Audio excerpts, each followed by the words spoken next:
bring up an important question, and I think it's really uncertain, as far as I'm concerned, as why they necessarily work in one disease versus the other.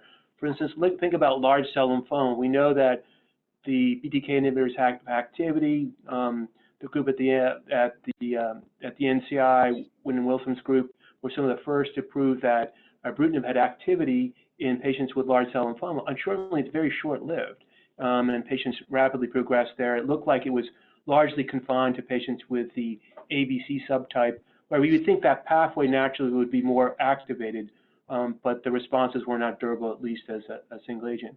I think I was really quite surprised how active these therapies were in CLL, and I'm surprised to learn, how active they are in diseases like chronic lymphocytic leukemia, a more indolent disease, but they're still very responsive, one of the most responsive of the B-cell malignancies to BTK inhibitors.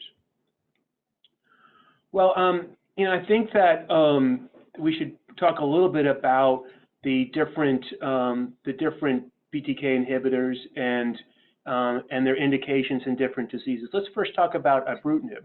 So ibrutinib is an oral BTK inhibitor. It's given once a day. It was the first in-class molecule to be developed, and it now has indications in chronic lymphocytic leukemia, mantle cell lymphoma, as well as Waldenstrom's macroglobulinemia. So activity across these different diseases, both in the front line as well as the relapse setting. It's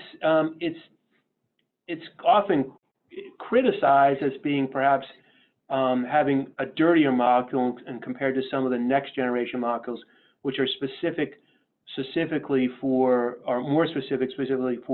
BTK inhibition. As a consequence, there are some perhaps off-target toxicities that are important to know about. For instance, ibrutinib has, we know there's a risk of atrial fibrillation. The rates vary depending on the disease and the age group that's being tested, but can be as high as 15% in some patients with Waldenstrom's macroglobulinemia, whereas in younger patients, perhaps as low as just a few percentage points.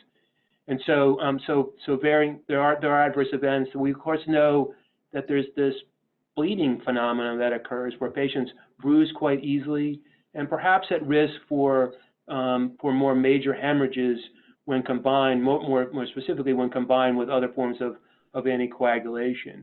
So something to take in consideration.